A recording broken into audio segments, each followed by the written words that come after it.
We are live. We are live. Hold on 1 second, man. Let me send out these links. You know what I mean? We are live. We are. Whoa.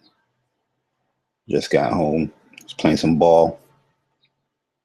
Let me send out these links. You know what I mean? You want to talk about this E3? You know what I mean? They got a cut. You know what I mean? Get New York in them real quick. You know what I mean?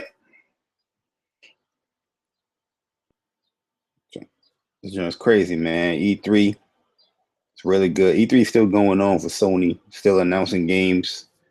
Still showing some stuff. I don't know what Microsoft is doing. Oh man, yo.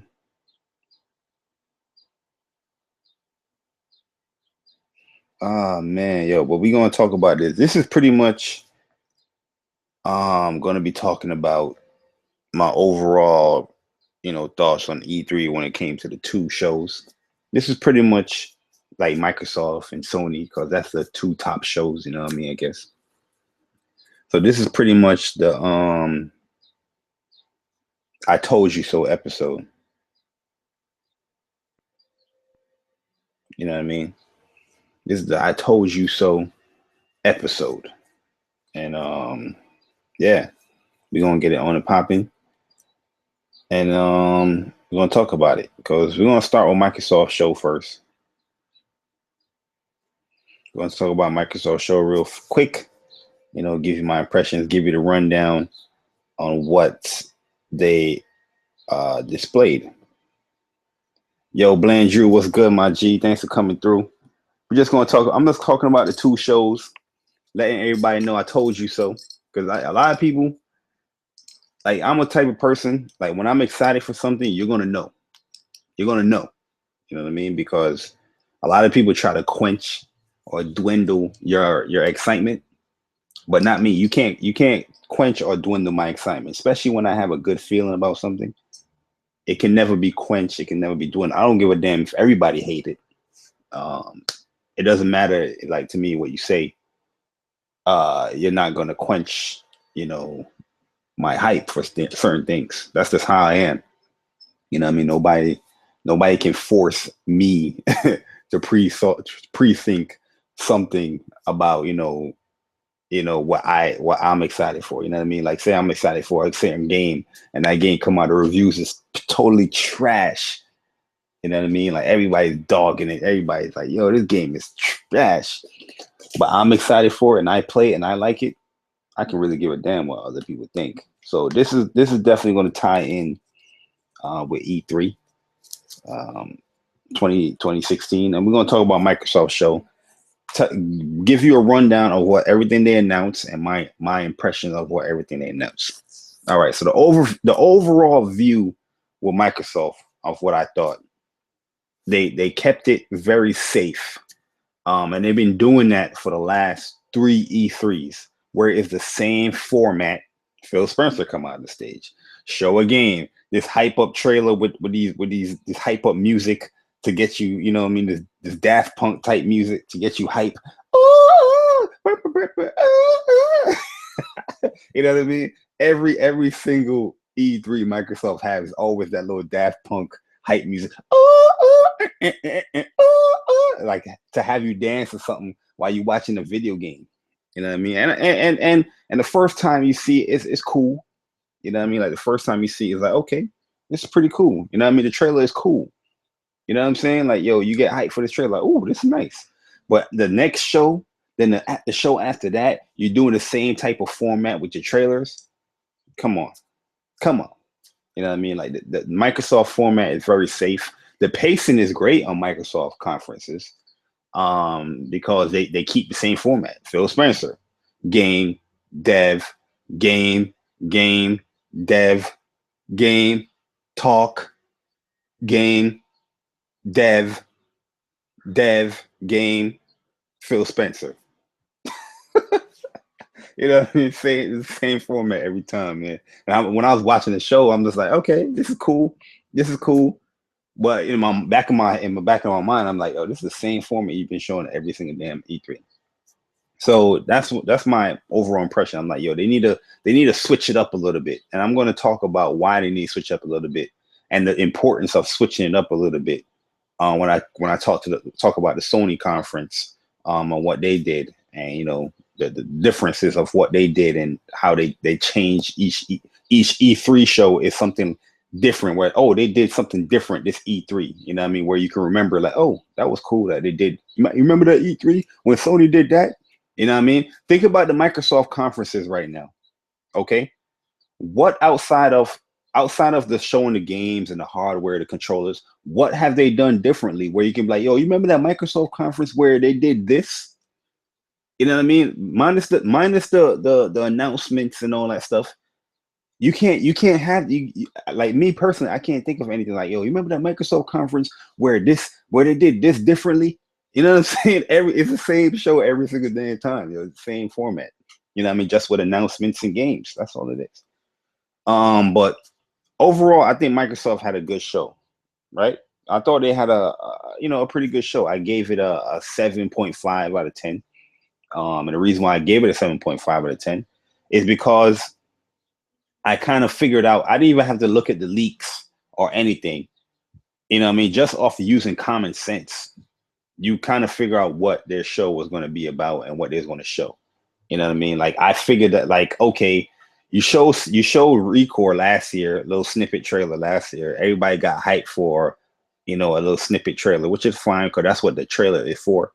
And then nothing for a whole year on this game until the next E3, this E3, where you saw a little gameplay and a new little trailer where it gets you dance.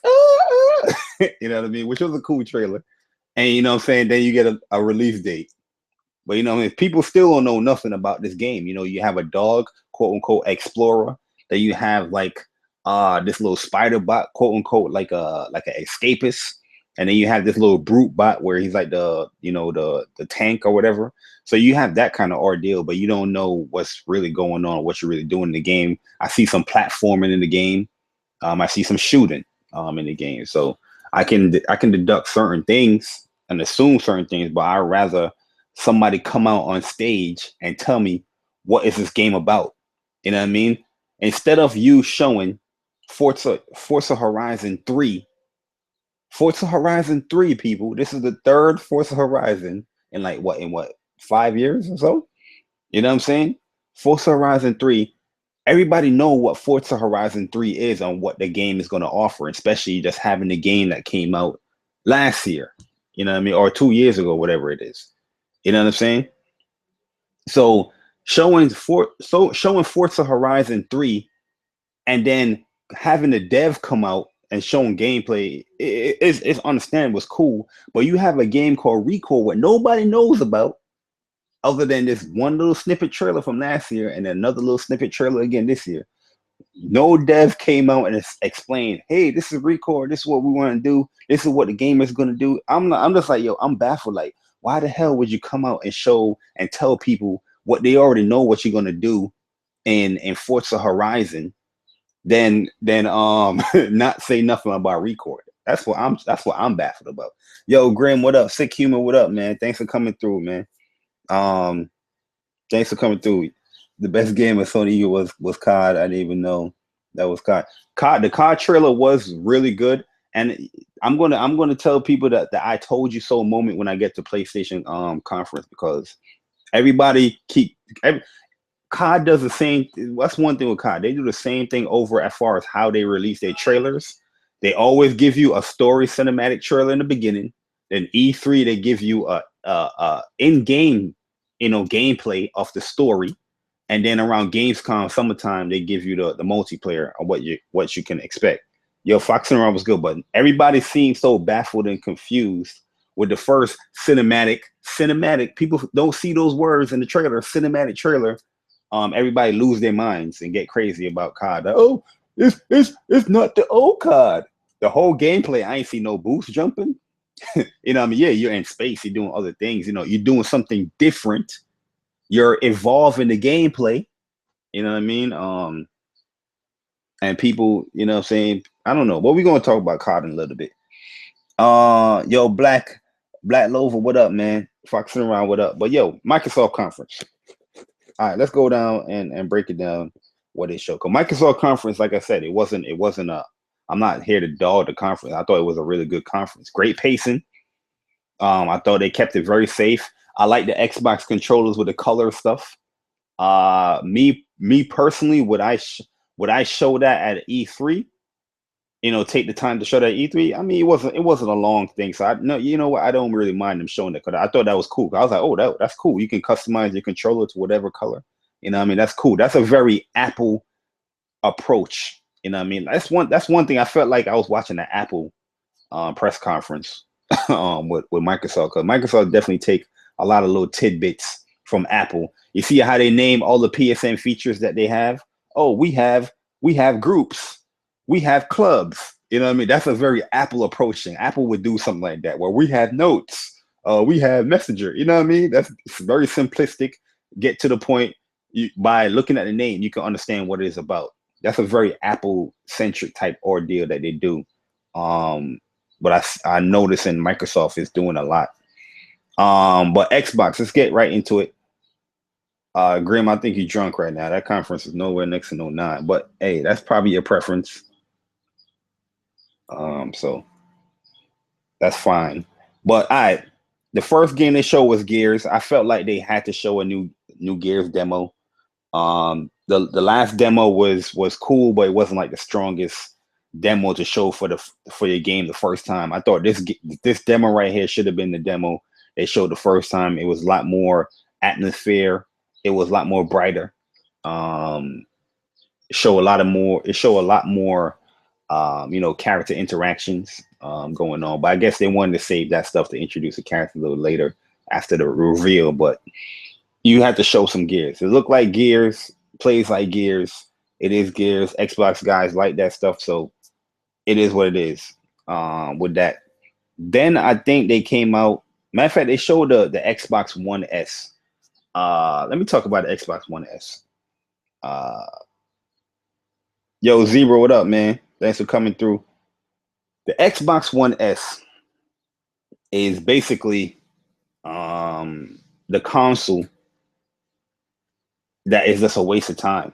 If the Scorpio is coming out next year, I can understand you wanted a slimmer Xbox, which looks sleek, it looks cool, but to spend $400 on the Xbox One S, then you have the Scorpio coming out, next year. It's just like, what's the point of doing that?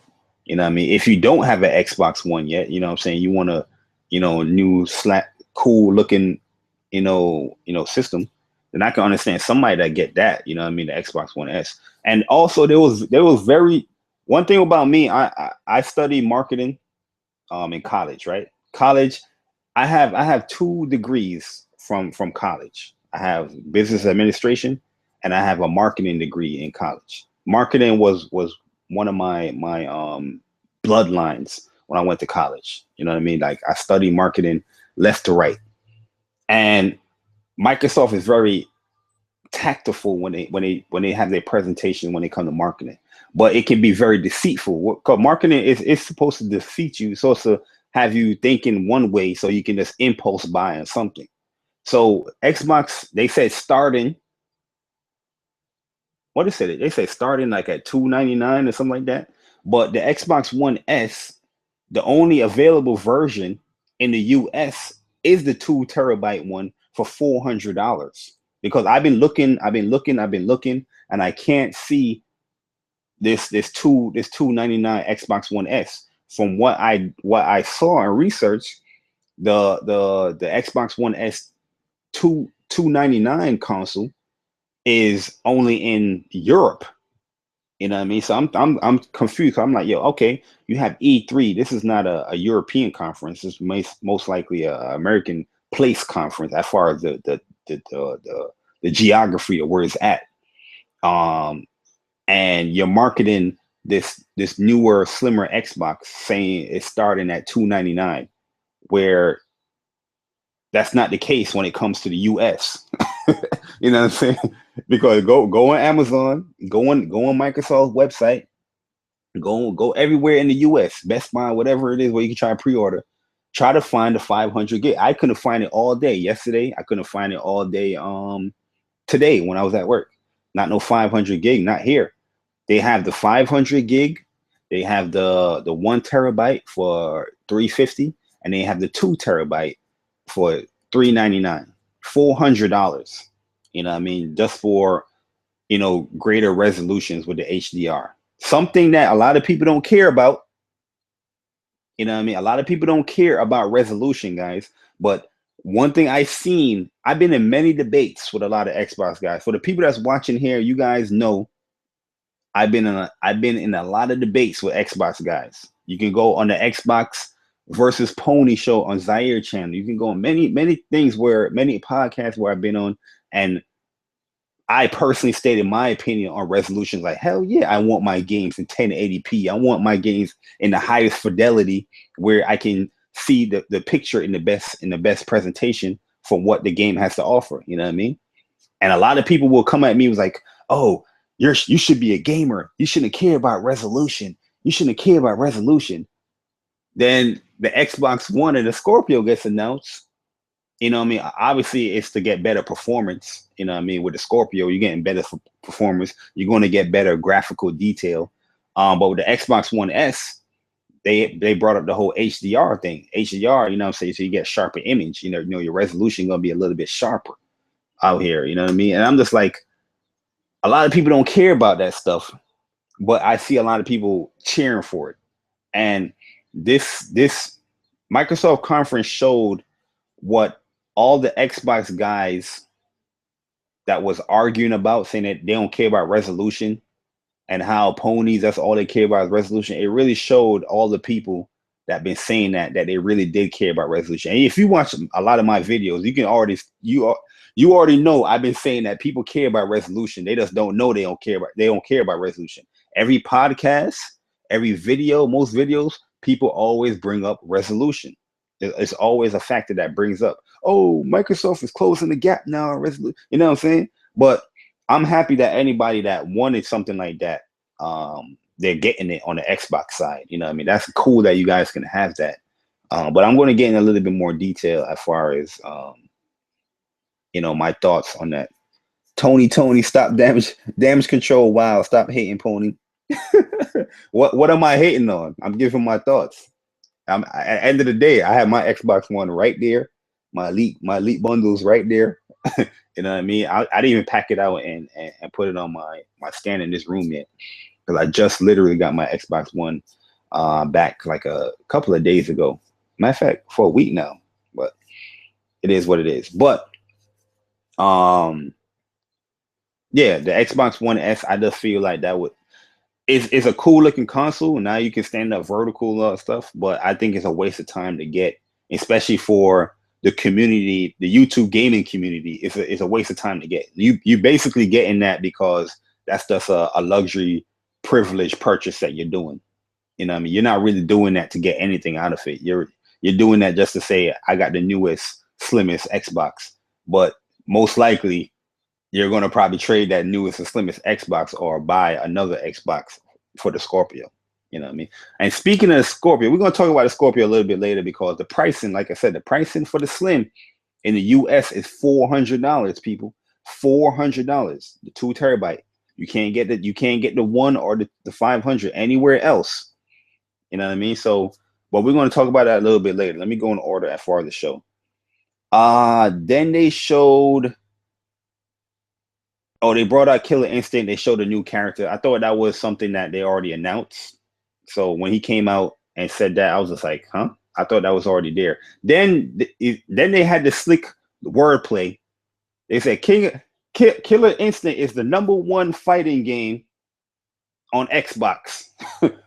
No, duh, Sherlock. It's the only damn fighting game on Xbox. Like, literally, what other fighting game is really on Xbox? You got the multiplats, but you know what I'm saying? You got the Blaze Blue, but nobody's buying the Blaze Blues on Xbox.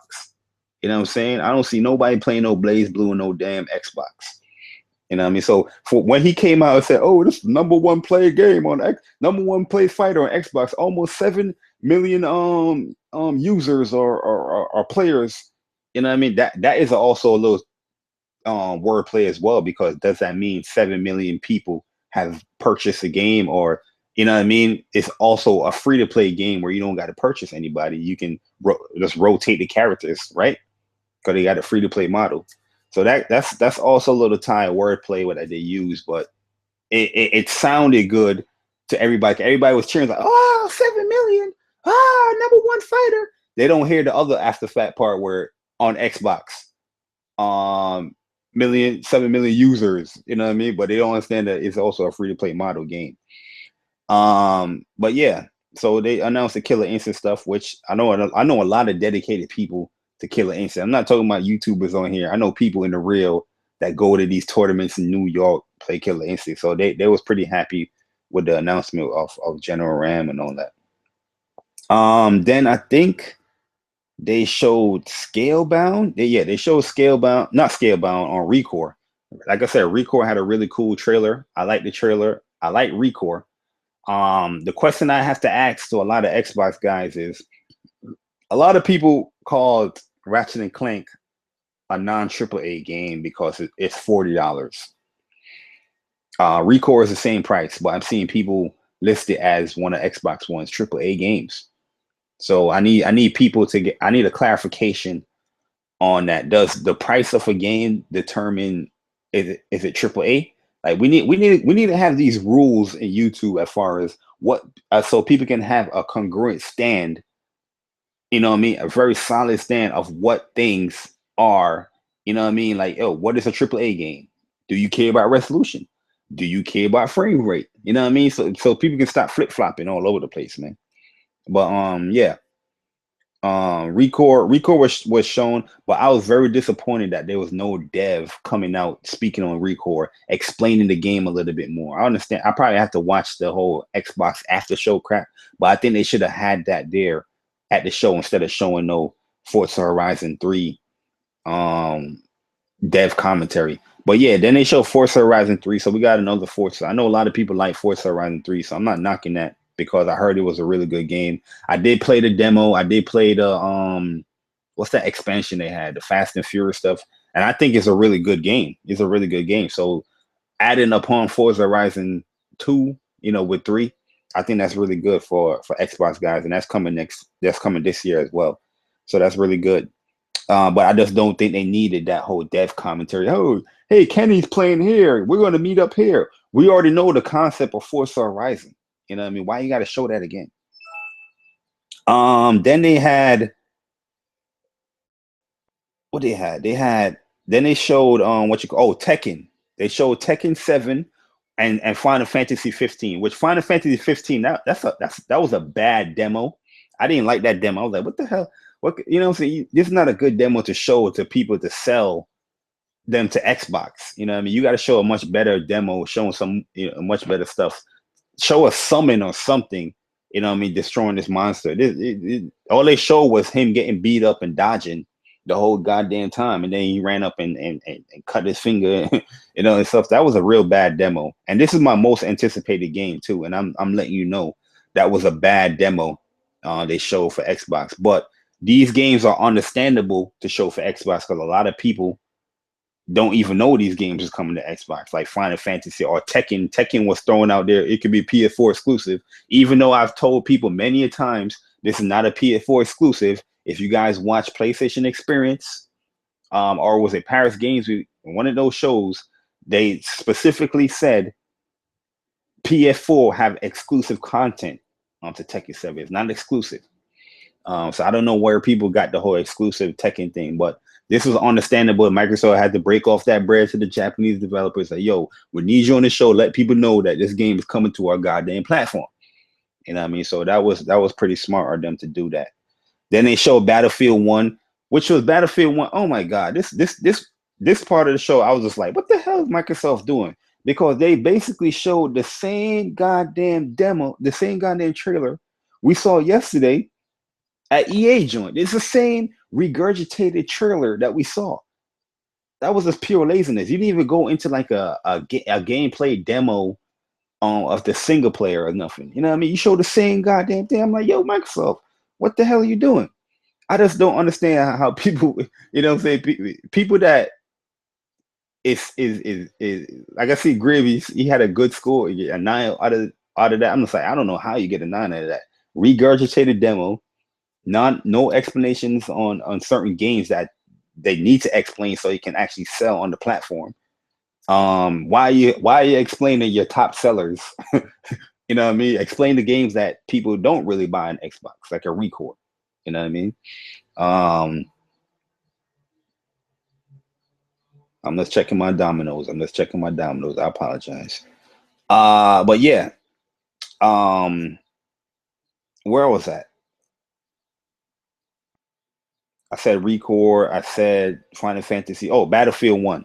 That was just bad, man. I was shaking my head. I was like, this is the same goddamn demo that they showed yesterday. Terrible, terrible, terrible. Then they showed Microsoft with Minecraft. Oh my God. This is where I understand it, because from a marketing standpoint, I get it. Okay, I get it. But there's certain things you just don't do, man, at your conference. Okay. Especially if you're trying to sell your Xbox platform. You know what I mean?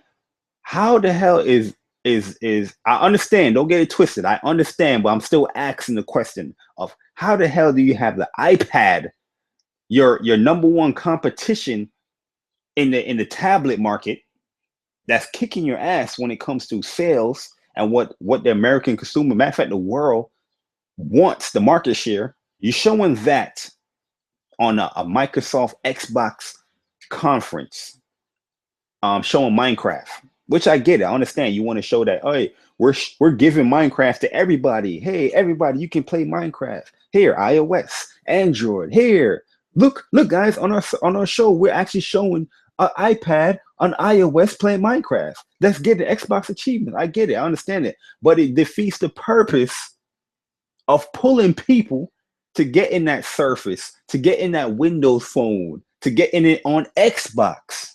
You know what I'm saying?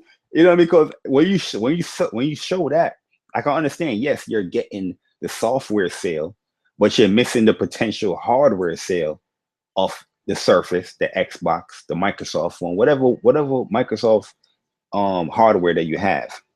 You know what I'm saying? I just don't understand them showing that. Then they show VR on a Samsung Gear using a Samsung phone on Minecraft, and I'm just like, yo, bruh. I'm like, bruh, you could have easily just picked Oculus, since you have a deal with Oculus where you want people to buy the Oculus Rift because it comes with your controller. No, you showing a Samsung Gear, and I understand that it's Minecraft. You know, Minecraft, you don't gotta have this great hardware to show off the game, but yo, it's your competition. That's like yo, you on the Microsoft press conference and you have a PS4 there playing Minecraft. Hey, look, we're playing Minecraft on PS4 because we're sharing this game to every platform. Yes, you want to say that thing, you want to say that stuff, but you don't want to show that visually to the consumer or to the people that's watching, the retailers that's watching it. Because retailers like, okay, you're having an iPad there. Why would I need to order or buy so many Surface Pros in my store so I can sell it? Why I can just buy the more popular item that also has your product and I can get double the money. You know what I'm saying? It just didn't make no sense them having all those platforms in there showing it. And I'm like, it was real dumb. It was real dumb. Them having iOS, Android, Samsung Gear in that stuff. Yo, Wolflow, what up, man? Thanks for coming through. But yeah, I was just confused. I'm like, yo, Microsoft, what the hell? That was that part of the show. I think everybody was shaking their head because that part of the show got like good 15, 20 minutes. Like, I understand Minecraft is a huge seller for Xbox One, but I mean for Microsoft and the whole, not Xbox, but 17 minutes, 15 minutes, 20 minutes. Come on. Stop it. Stop it. Stop it. Stop it. People, stop it, man. Nobody in here that gave said Xbox One. Nobody in here that said Xbox One is gonna be buying Minecraft. You're not playing Minecraft. You know, that's more for the kid. I understand that, but the people that I'm talking about, you're not playing Minecraft. Let's keep it 100 here. That was bad. It was bad. You showed Minecraft last time with the HoloLens. How many? And that was another 20 minutes. You showed Minecraft 20 minutes last year. You showed Minecraft 20 minutes again this year. Yo, CV Tech, what up, man? Yeah, I understand the business aspects. I understand the money aspects, but remember, gamers don't care about these companies now. You remember that, CV Tech? That's what a lot of people say. Remember, a lot of people say, "Hey, why you care about sales, Jay Barry? Do you have Sony stocks? Do you have a share in the company? You know, why are people talking about, Microsoft is about profit? 'Cause I see you're not the only person that says that, CV Tech. A lot of other people have said that, where they said that, Microsoft is doing that because it's for the profit. They got to make money. But yeah, why you care about that? You know what I mean? How are you going to ask the Sony guys on why you care about sales, but then flip it and then you tell the people like, oh, the reason why they're doing this is because of the money aspect. You know what I mean? That's the reason why people talk about sales, because of the money aspect. If you don't care about the money aspect, don't talk about it in overall. Me personally, I talk about sales. I talk about the money aspect. I talk about the business side. You know what I mean? So I just don't get it. I just don't get it. People just flip flop, man. Um, yeah, I really do agree with that. People that says that both conferences was bad, that's a definite lie. That's a definite lie, because Microsoft didn't have a bad conference. Out of all the conferences, I put Microsoft probably the third best conference for me personally. As far as what I like to play, was the third best conference. I thought EA conference was second, and I'm not even like EA heavy like that, but they showed a lot of stuff that I am interested in playing. Um, then I'll put Microsoft at third. But yeah, continuing on, yeah, they showed the Minecraft stuff. Then they went into like the indie trailer, the little sizzle reel, which, yo, honestly, that was a highlight for me in the show, because I'm looking at these games and like, these games look good. You know what I'm saying? These games look real good. The inside look good. Cuphead looks amazing. Um,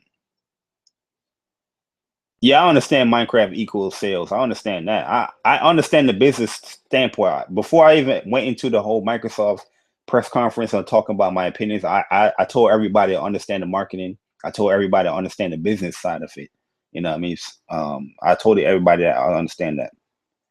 Slim the gamer, what up, man? Thanks for coming through. But yeah, man, the indie scissor reel, that was really good. Oh, matter of fact, they showed a division, but I'm not even gonna explain the division.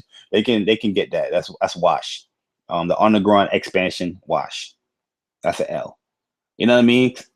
Certain things is just a L for Microsoft for me. Battlefield 1 trailer, regurgitated trailer, L. The division underground expansion, L. The game is not even fixed yet, L. Um, the Minecraft stuff, I understand the business side, I understand the marketing, L. But the indie stuff, that was good. I like that a lot. There was another game in there that looked real cool. I don't know the name of it, but it's really cool. But like, I think some of those games is coming first to Xbox One. But like Cuphead and stuff like that, I think Cuphead is exclusive to Xbox One and Windows 10. Um, that sounds weird, right? I'm sounding like Microsoft, exclusive to Xbox One and Windows 10. But I'm always a guy that says that there's console exclusives. You know what I mean? I don't flip flop on that stuff where, oh, Microsoft don't got no exclusives now. It's on Windows. I'm not gonna flip flop. I stay to my word that, yeah, it's not on PlayStation, it's not on Nintendo. It's a console exclusive.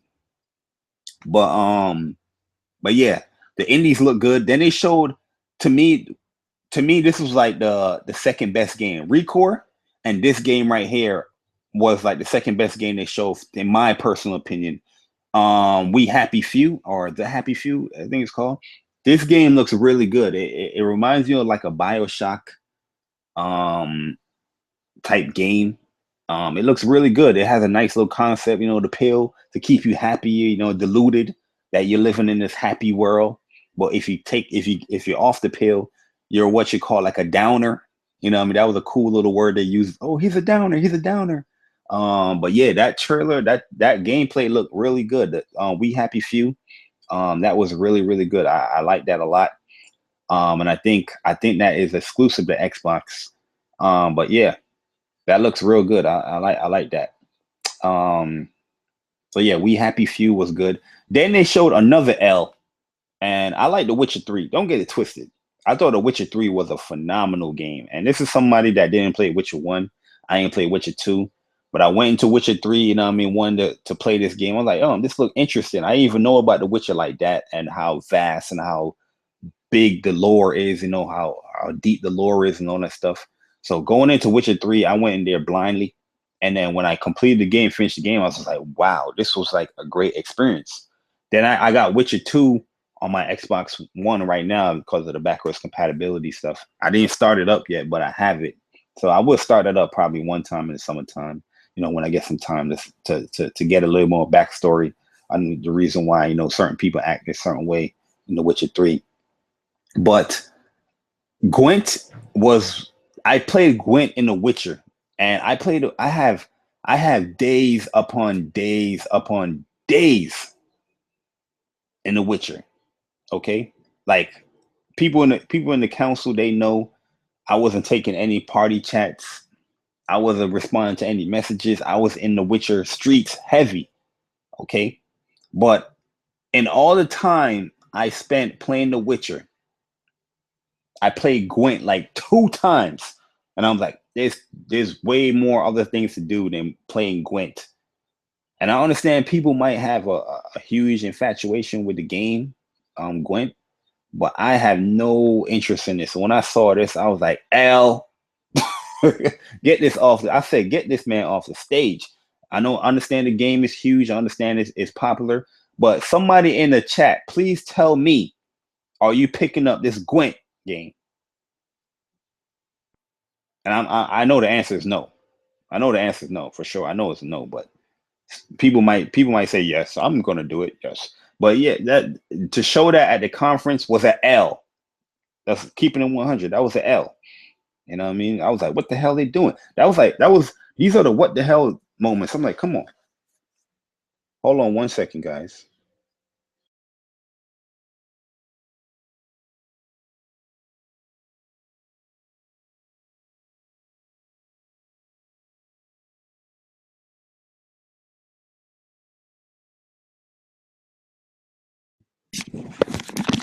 Yo, Domino's is calling me saying, hey, I want you to know that your food is on the way. I'm looking at the tracker. I'm like, I don't see that. I see you putting in the bait, bruh. But anyways, yeah, showing Gwent there, L. Yo, Baltimore's MVP. What's good, man? But yeah, let me talk about this whole release date stuff. You know what I mean? Because me personally, the release date stuff is cool, is good. You know what I mean? You have a inclination of when your game is gonna come out that you're interested in. I like that stuff. Don't get it twisted. But I'm also in the mindset where I don't need a release date, but I need like a window. You know what I'm saying? So a lot of people get upset. Yo, Husey, what up, man? Thanks for coming through, bro.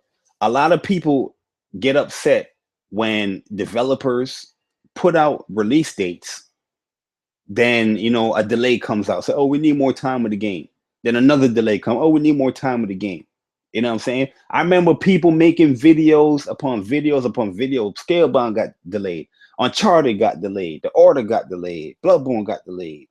Watch Dogs got delayed. You know what I mean? Many people put out videos upon videos upon videos. Developers, why are you giving us these release dates? Stop giving us release dates. Just let us, when the game is ready, that's when you give the release date. Many people have said that in videos.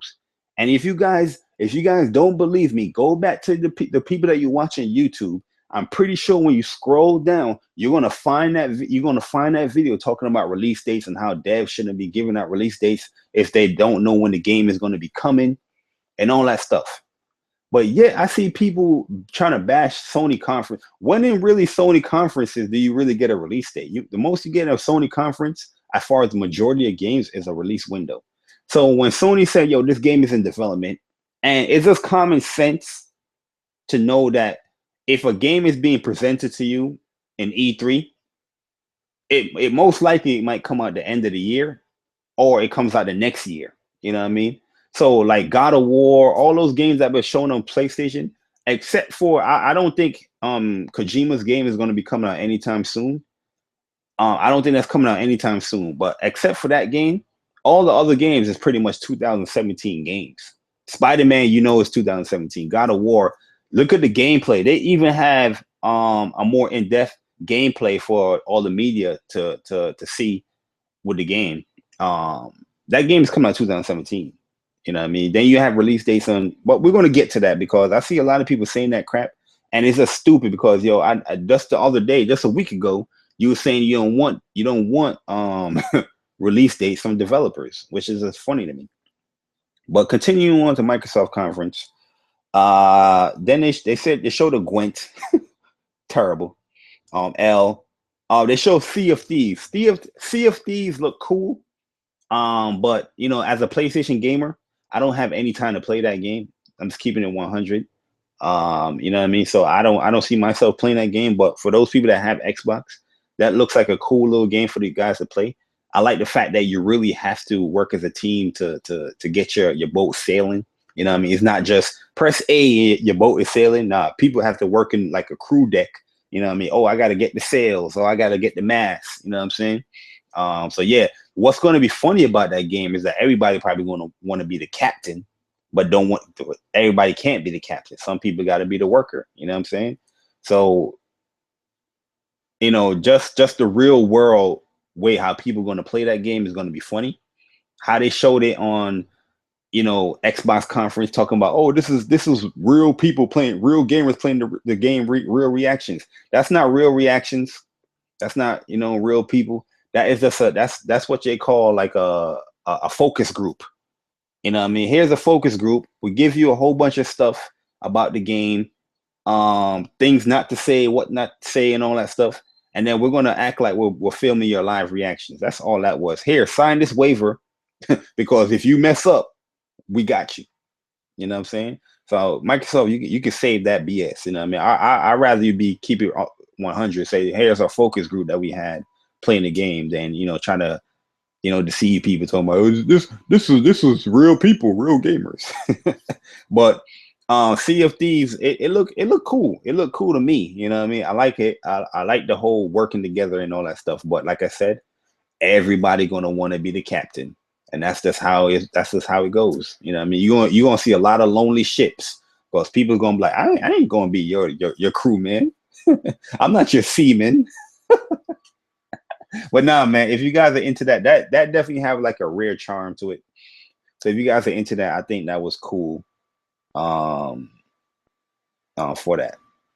But the next game they showed, State of Decay 2. This is another thing where I was like, oh, this look good. You know, I mean, this is a nice little cinematic trailer. It looks dope.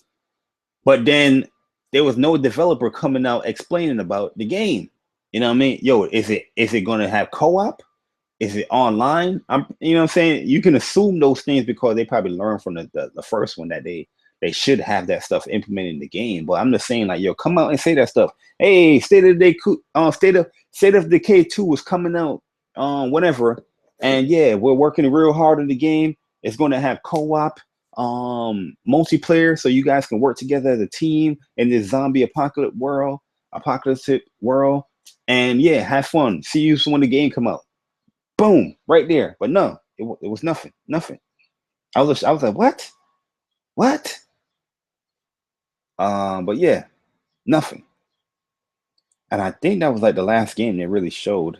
Let me see, Battlefield. No, they showed Dead Rising 4. And what was funny to me about Dead Rising 4 is that the whole conference, they were saying things like exclusive to Xbox One and Windows 10. Halo 4, Halo Wars, exclusive to Xbox One and Windows 10. On Sea of Thieves, exclusive to Xbox One, Windows 10. Dead Rising 4, coming to Xbox One and Windows 10. You see the difference of words there? Like, and a lot of people say, oh, it's exclusive, guys. It's exclusive because Microsoft is publishing it. Microsoft also published Tomb Raider. That's coming to PS4, people. So yeah, that the wordplay with that was definitely strange, but you know what I'm saying, like, I don't think it was deceiving anybody to say it was exclusive, because I haven't heard them came out and say anything talking about it's exclusive. All they said was that they're publishing, I guess, the Xbox One and Windows 10 version. You know what I mean? So I don't think Dead Rising 4 is exclusive. I personally, I don't care about Dead Rising like that. I never really was like a Dead Rising fan. I bought Dead Rising 2 on PS3. You know what I mean? It was cool, but I don't like that little timer crap, honestly. I got the collector's edition. I'll probably show that because I still have it. I bought Dead Rising 3 because I was impressed technically with the game. But when I actually played it, I was just like, oh no, the frame rates is just too bad. And I'm not even a guy that's like a heckler for like frame rate dips and all that stuff. But that game, like I couldn't, man. I was like, nah. That was like my first Xbox next gen experience, because I didn't play Rise yet. I played Dead Rising 3 first because that was a game I was interested in because they said it was no time limit. But when I played it, and I was playing, I was like, oh nah. I was like, nah. Then I put in Rise, and I like Rise. I was like, that's a next gen game. But Dead Rising, I was just like, no. But a lot of people say it was fun. You know what I mean? I personally, I just couldn't get over the technical aspects. My thought for the game technically was something different than what I actually played. And that's why I stopped playing Dead Rising. Whoa. I care about Titanfall. Dead Rising is not coming to PS4. Already confirmed. Post a link where it's confirmed not coming to PS4. Because I didn't see anything saying it's not coming to PS4. I just see stuff saying that Xbox is publishing the game. Of course, it's not going to announce anything for PlayStation 4, similar to like Tomb Raider, Rise of Tomb Raider. But the words that they used when they showed off the trailer for the game was coming to Xbox One and Windows 10, not exclusive to Xbox One and Windows 10, because they said that for every other game that's exclusive to Xbox One and Windows 10. Then they showed Halo Wars 2. I guess for the people that like Halo and into that stuff, that's cool for you guys. I've been asking this dude Phil Spencer. I said, Phil, man, let me talk to you for a second, man. The only RTS game I want to play, really and truly, is Ages of Empire. Remaster Ages of Empire 2, matter of fact. The other ones, I don't care. A new Ages of Empire, I don't really care for. But Ages of Empire 2, bring that bad boy. I want that bad boy. I love that game, man. You know what I mean? But Halo Wars, I guess, is cool for those Halo fanatics out there. I'm not a Halo fanatic like that, but if you guys are, that's cool. You know what I mean? But yeah, overall, that's pretty much the end of the conference. Then Phil Spencer came out, did his little speech. You know what I mean? His tactical speech. Talking about Scorpio and the Project Scorpio, and all the devs is like, this is the Xbox that we really want to put out. This is the Xbox that all the fans have been asking about. You know what I mean? When Neo was leaked or whatever, everybody was talking about, oh, this is the PlayStation 4 that should have came out. Nobody's saying that now about Scorpio, though. Nobody's saying that about Project Scorpio, though. You know what I mean? How everybody's talking about, oh, the PS4 is going to fracture the community. When the leaked documents never said anything about fracturing the community. They said that all the games going to work hand in hand. You know what I'm saying? Everything's going to work. But Xbox One, for some reason, all the complaints people have for Neo, talking about, oh, Sony is forcing us to buy a new PlayStation. Why should I buy a new PlayStation? I just bought one a month ago. Nobody's saying that nothing for Scorpio. No, there's no outrage for Scorpio, which is just funny to me. You know what I mean? Me personally, I like new hardware. I like new tech and all that stuff. But I don't know if I can get a Scorpio. You know what I mean? I'll probably get Scorpio down the line. I already have an Xbox One. I got the Elite bundle. And looking at the Scorpio, the specs look like a monster. It looks like a beast. But I'm just looking at the game's perspective.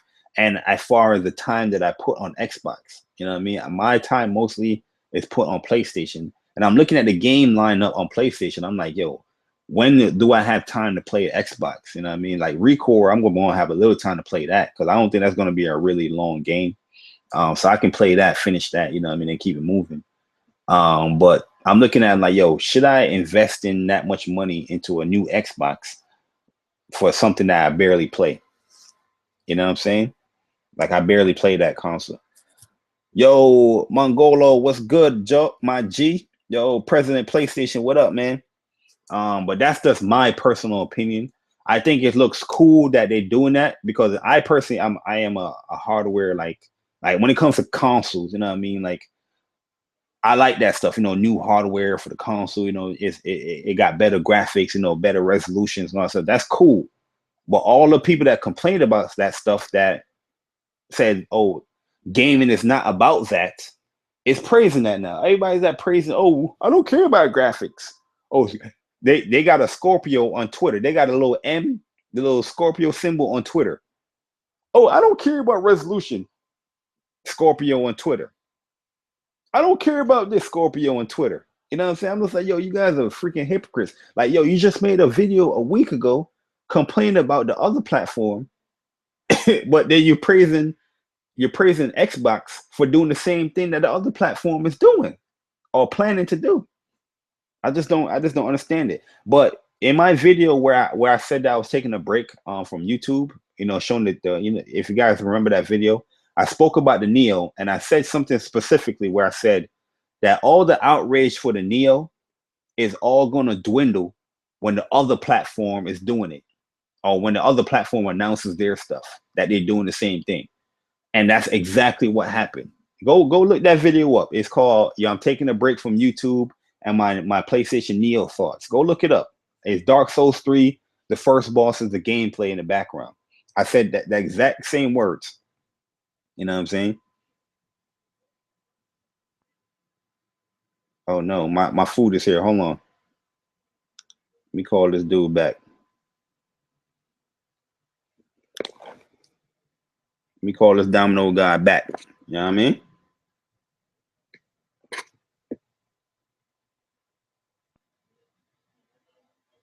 Yellow. All right, I'm coming up right now. All right. Yo, guys, I'll be right back in like 2 minutes, man. Let me just sign these checks and I'll be right back. But yo, I'll be right back 2 minutes. Let's get my food.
All right, my bad, guys. My bad.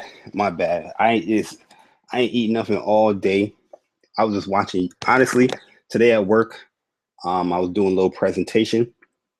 Then I got another presentation I got to do tomorrow. So I was setting that up. I mean, just PowerPoints and all that stuff. Letting people know the numbers and all that crap. So, and then I was watching YouTube as well. All the stuff that I might have missed from the conferences, and the PlayStation Live thing. I was watching that, so I didn't really get to eat nothing all day today because I was just so busy at work, and gotta watch. You gotta watch the conference stuff. You know what I mean? So when I got home, I was like, you know what? Let me just order some Domino's, even though it's not the best thing to order. You know what I mean? As far as like with my diet and all that stuff, I'm not trying to do that, but it is what it is. But anyways, yeah, but Scorpio, it's just a lot of hypocrisy that goes on with what people say. Am I wrong in Microsoft to do it? I'm not wrong in Microsoft to do it. I think it's a move that they have to do. They have to get rid of that stigma. But for those people that thinking they paying $400 for the Scorpio is not is they need to wisen up because like I said, and you guys, like I said, you guys can check out the Xbox versus Pony show where these dudes was like, yeah, Microsoft is going to take a loss on this Scorpio. It's going to cost $400. And I'm like, there's no way. If you guys are talking about these specs that Microsoft claim they're talking about, there is no way this thing is going to be no $400. And it just proves my point because the Xbox One S 2 TB is $400. You imagine what the Scorpio is going to cost. It's going to cost PS3 type prices. You're looking at 600 to 650. You know what I mean? I'm pretty sure they're going to have different SKUs as far as gigabytes, or terabytes or whatever. My bad, not gigabytes, but terabytes. So I was just like, yo, it's just ridiculous. Oh, don't worry, guys. We're gonna talk about that VR and PlayStation Neo stuff. Where I remember Sick Humor was in the podcast with me, where a lot of people was like, Jay Barry, you wasn't playing VR on a PlayStation 4 regular. You was playing VR on a Neo. You know what I mean? But I'm gonna get to that in a second. But yeah, man, I felt like Microsoft conference. I give it like a 7.5 out of 10.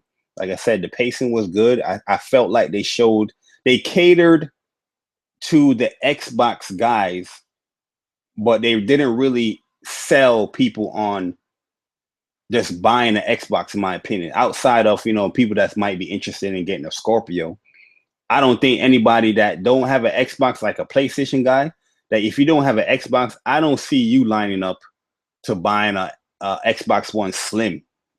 You know what I mean? The Xbox One S. I don't see you doing that. I see a lot of PlayStation guys like, the hardcore fanatics. I see them might wait until to buy a Scorpio, but not no Slim. You know what I mean? So I didn't really feel like they sold to like those type of consumers, but they definitely, they fiddled with the hearts of the Xbox core base people. Like, hey, we're still here, guys, but we're just going to share on what you guys have and what you guys love with PC. That's what that show was. You know what I mean? For the PC guys, you guys might rate that show a 9 out of 10 and say Microsoft won because yeah, you're getting catered to you, and that's completely fine because that's what it's all about, catering to what you like. But yeah, but me personally, it gets a 7.5 out of 10. But yo, let's go to Sony conference. Because like I said, you see the title of this live stream. E3 begins when Sony starts. You know what I mean? And that's a true statement. I've been saying that since last year. Everybody have their press conferences, EA, Ubisoft, Microsoft. Everybody have their press conferences. It's cool. It's crazy. It's hype. Everybody gets hype. Everybody's like, oh my goodness, Microsoft, you killed it. Oh my goodness, Ubisoft. Oh my goodness, EA. Oh my goodness, Bethesda. You're giving us more buggy games, Bethesda. Let me stop being negative. I do like Bethesda. But, yo, Trigger Man, what up, man? Thanks for coming through. But E3 doesn't begin until Sony says it begin. When Sony starts their press conference, that's when E3 begins. Because after all those shows, guess what everybody's saying? I wonder what Sony's going to do. Sony better bring the games. Sony better bring it. I seen a whole bunch of that stuff. And on Twitter, I was like, yo, listen. Sony, each E3 conference, Sony has learned and learned and learned. The first E3 conference of the PlayStation, they introduced the PlayStation. They talked about the policies and they showed a whole bunch of indies. People were giving them backlash about the whole bunch of indies. 2014, they lessened that indies talk. They lessened the indie gameplay. They showed a lot more different games. In 2015, they hit you with Dreams Part 1, where it was a surprise after surprise after surprise after whoa, wow factor. You know what I'm saying? Doing stuff differently. Then 2016, you get hit with the orchestra in the beginning. Everybody was like, everybody was like, ooh, what's this? What's this? They got a live orchestra. What's going on? And then I know everybody was worried a little bit. Let's keep it funky. Everybody was worried when that orchestra was going a little too long. Everybody was like, whoa, this is going a little too long. Then you had that lady beatboxing. Shorty was like,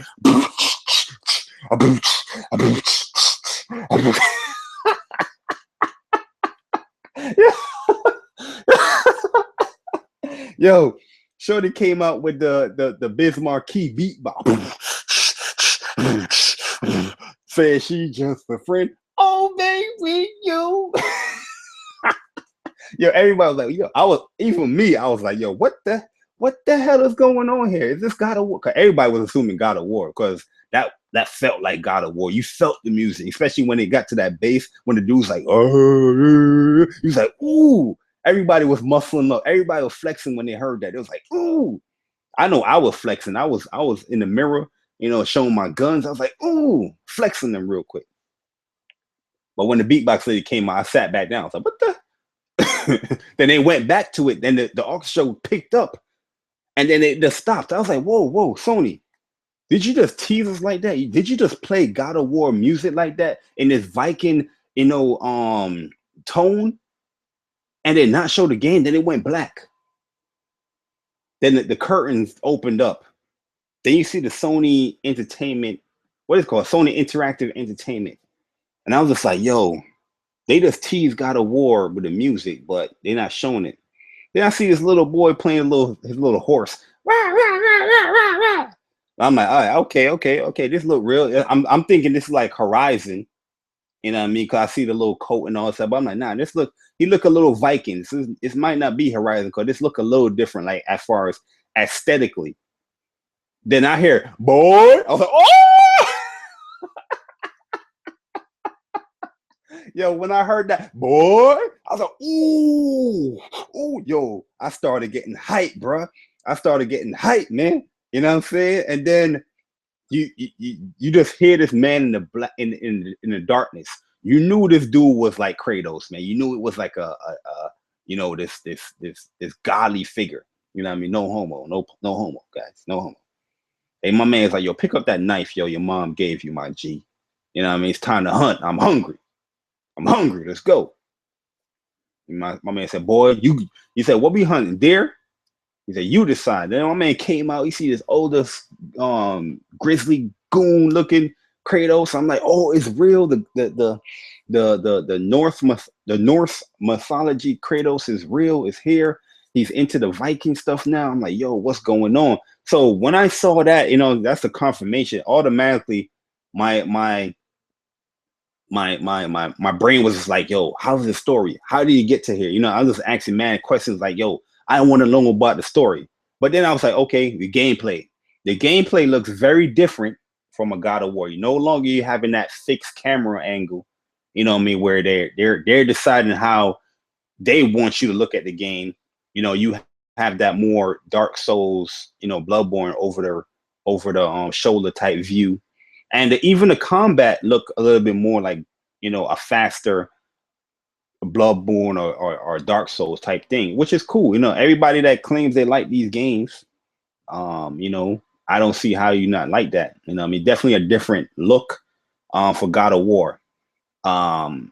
And then, you know, you seen the whole boss fight with the troll and all that stuff. I was just like, yo, God of War, oh my God. Then what's this is what also solidified my eagerness to find out more about the story. Okay? Because now we're in the Norse mythology. Even when he fought that troll, it had the Spartan rage mode on there. You know what I mean? Where it's like Spartan mode. And I saw the Spartan thing. I was like, oh, hold on. So he still have that Spartan aspect to him. So I really want to know more about this story. You know what I'm saying? I'm looking at all those little details. You know what I'm saying? And I'm just like, yo, this game is gonna be amazing right from the jump. And I'm gonna sound like a fanboy out here because I am a PlayStation fanboy. I don't hide that stuff. But right from the jump, that one gameplay video from PlayStation for God of War, the first gameplay, just bodied the whole Xbox One Windows conference. There is no game shown on Xbox One, and I'm not even dogging Xbox One because Xbox had a good conference. Like I said, I gave it a 7.5 out of 10. But there's not one game that looked well play. We gotta figure out the play because we gotta play that, you know, get experience in it. But as far as the looks and what they wanted to show people with the game, there was nothing on Xbox that looked better than that. You know what I'm saying? There was nothing on Xbox that looked better than that, in my personal opinion. Nothing. Nothing on Xbox looked better than that. And I was just like, yo, right there. I said from right there in the live stream that I had, but I had to take it down because I had a whole bunch of copyrights in it. It got blocked from, and it didn't even get blocked from like Sony, which is the funny thing. It got blocked by Ubisoft and all the other Activision. Those guys blocked the video and said it couldn't be shown worldwide. So I just took it down because they gave me like a thing. It's like one more of these copyright things, and you won't be able to live stream. So I was like, I just took it down. So right there alone, there was nothing on the Xbox side that got people hype, that got people screaming. Like, did you hear the crowd reaction? There was no real crowd reaction like that on the Xbox side. I'm just keeping it real. Just keeping it real. You know what I'm saying? Nothing. And I was just like, yo, what the hell can Sony do to top this crap? You know what I'm saying? Then they showed what you call Days Gone. That's when I just lost it right there because I was like, yo, Sony Ben, we'll finally get to see your game. And then when we see your game, this junk looks amazing. Skipping ahead to the gameplay. It looks amazing. You can already tell by the demo that they showed that, you know, he's like in God mode. He got unlimited bullets. That's not going to happen in the real game that you're going to play. I doubt that. You know what I mean? Because what would you fear if you have all them bullets like that? So that was his demo purposes. But really and truly, that game right there, that looked amazing, man. A much serious tone like Dead Rising. And the thing is about it with that game, they said it's not zombies. It's just like these affected people. So it's not like you got to shoot them in the head or things like that. You can drop them, whatever, you know, how you want it, because they are alive. They're living and breathing, you know, people. But did you see how they was piling up? You know how DayZ was, you know what I mean? How the zombies could climb up a wall. They was just scrambling all over the place and just climbing up on each other just to get up there. And you see the progression of them climbing up. I was just like, yo, that looks crazy, yo. That looks crazy. I was just like, yo, what is going on? I was like, yo, this game looks bananas. And the thing is, what I was watching with the game, even though all those zombies were still there in the ground, you know, across the bridge, I was still looking at the draw distances. You know what I mean? The level of detail when it comes to the draw distance. And I'm like, yo, the trees still look good, even though all this stuff is up there. You still see the detail in the house. You see the explosion with the fire. That looks good. You know what I'm saying? I'm just like, yo, and the gun sounds real good. And there's a reload animation. But yo, Days Gone. Oh my God, that looks amazing, yo. Then they showed Horizon. And come on, like, yo, honestly, what game on Xbox looked better than Horizon 2? That's 3 games in a row, in my opinion, that Xbox didn't show anything looking better than that. And yes, this is a biased standpoint. Sue me. I don't give a damn. This is my personal opinion. Nothing on Xbox looked better than those 3 games right there from the jump. And I was just like, oh my, yo, there, right there. I was just like, yo, it's over. It's over. It's over. You know what I'm saying? And yeah, yo, Horizon, you see new gameplay mechanics. You can hack the monsters. You see how you have to have a little strategy in the combat because you can't just fight them heads up with certain robots because they got a shield, so you got to go around them and hit them at their weak points to bring them down. Then you have that boss type robot, the corruptor. She can scan them and know what their weakness is. I'm guessing that's going to be something that you got to earn through the RPG mechanics. You know what I'm saying? That's not something that you're going to have automatically. You got to learn that stuff. Like, oh, here, now I can scan you and figure out what's your weaknesses. Similar, just like any RPG that you play that has like a scan or, read mechanic where, oh, this monster is weak to this. But this one was just more fluent. You know what I mean? Like, oh, I scanned it. Oh, it's weak to fire. Switch to the firebow. Boom. You know what I'm saying? It's still, the whole thing was flame. It was still on flames while it was fighting the whole time. You know what I'm saying? The flames didn't go away after a couple of seconds. The flames are still there. Then she dropped the bomb and then shot the bow and arrow with the bomb, and the flames are still, it grew more. I was just like, yo, oh my God, man. Yo, Horizon. Oh my goodness, that game looked beautiful. Let me eat this sandwich real quick, man, before it gets cold. But Horizon looks beautiful, man. I can't wait, bro.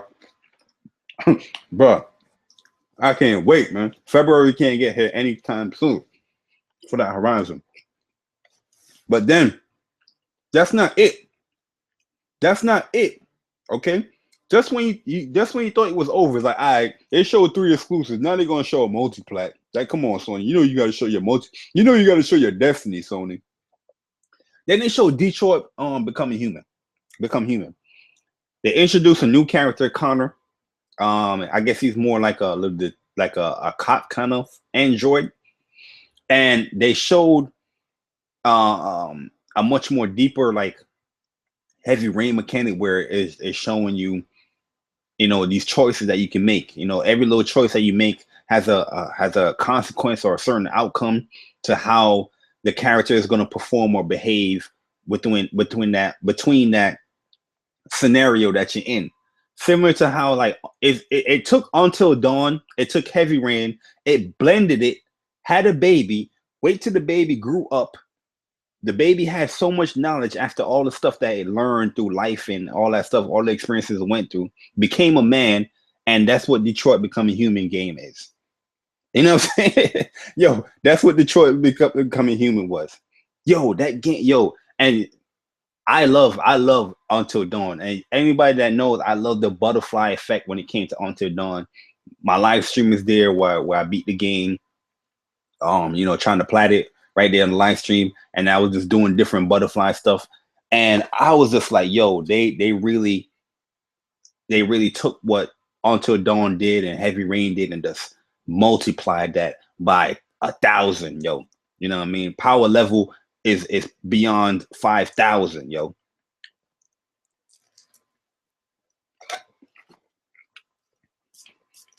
Yo, Frozen, what up, man?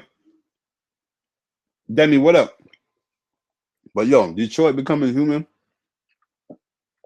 day one. That 4 games right there, day one. And I'm not even getting to the oh snap moment. I'm done. I didn't even get to that part yet. You know what I mean? I was shocked that they didn't show no Gravity Rush in there. I wish they would have did that. Because that's a game that I think they need to sell.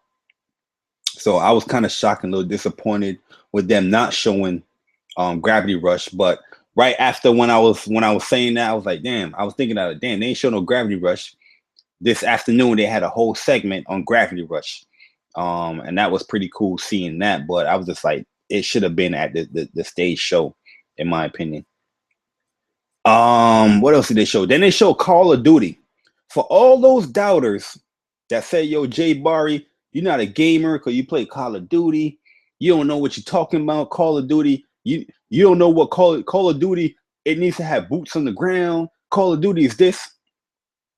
A lot of people that have been saying those things like your Call of Duty is dead.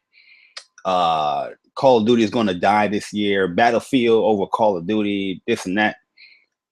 That demo for Call of Duty does solidify to everybody why Call of Duty is still the #1 selling shooter out.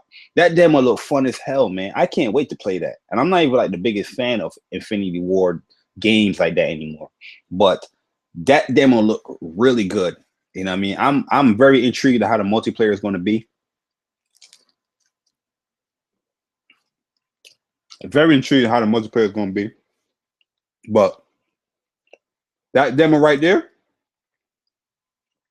all those dislikes that people gave the cinematic trailer that people don't understand that concept of a cinematic trailer.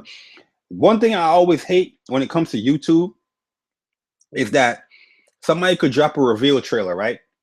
And it says, here's our reveal trailer, here's our reveal cinematic trailer of so-and-so game. You're going to have one dumb dude going to be like, they should have showed gameplay. No, it says cinematic trailer. Do you know what cinematics mean? You know what I'm saying? I'm just like, yo, I just don't understand people sometimes. When they show a trailer, gameplay trailer, then there you go. There's your gameplay trailer. Just don't understand it. Just don't understand it, man. But yeah. So they showed the COD, then they showed the VR stuff. Matter of fact, they showed the VR stuff before COD, where you have Arkham, you had the Batman VR. I'm still intrigued with what is that really about. Resident Evil 7 is going to be in VR, and it has a first person type view. I just downloaded the demo. I'm going to try it out because I'm not really like a Resident Evil biggest fan. I played all the original games. I played mostly all the main titles. I didn't play 6. I played 4. I played 5. I played 3. I played 2. I played 1.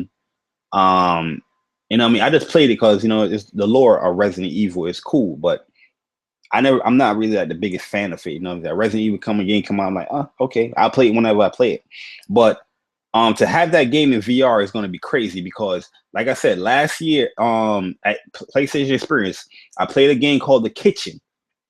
This game said Before the Kitchen, and I was like, yo, because the whole time they were showing the demo without announcing it was running Resident Evil, I thought it was the game The Kitchen because it looked just like it. And I'm thinking that game The Kitchen became Resident Evil 7 because that was also done by Capcom, where the demo that I played at PlayStation Experience, you was tied to like a rope inside of like the kitchen area. And you know what I'm saying? It was just the creepiest thing in the world. Like the noise, the little creaks, the little light flickering. I was just like, yo, and the whole time when I'm playing that demo, because they were filming that joint because, you know, you sign off like a little waiver or whatever, like, you know, you want to be a part of this. And I was just like, yo, Barbie, don't punk out, man. You already committed that you're gonna play this joint, just play it. You know what I mean? I manned up and I didn't get scared because I didn't want to be on no TV. They're like, look at this dude screaming. But yeah, man, the VR stuff was really cool. Star Wars, the X-Wing VR stuff, that looks really good. I don't think that's like a really true game. It might be like a experience, quote unquote experience thing. But we'll see. And they also show first party games. That little shooting game in VR. That looked really cool. I forgot the name of it, but that looked really cool. But yeah, like I've been telling people about VR, man, for the longest. I've been talking about VR for a very long time. And a lot of people been telling me that my experience about VR is wrong. You know what I mean?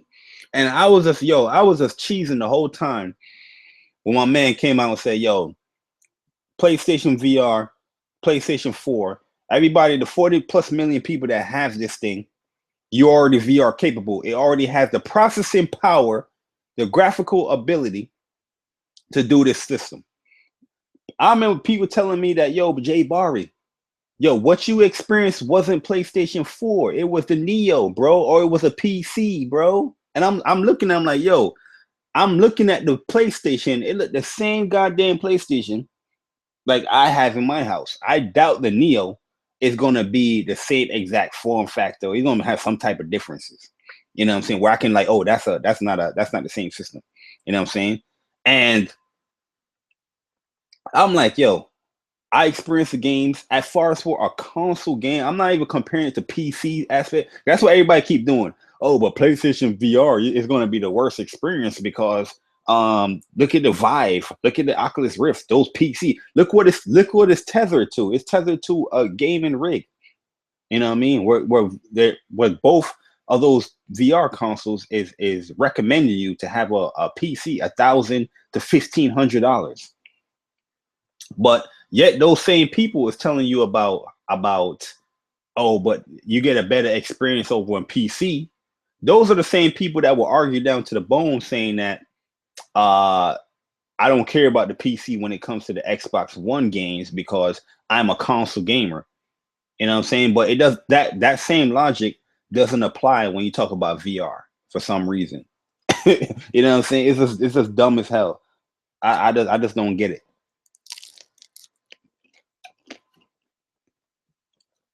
But like I've been saying,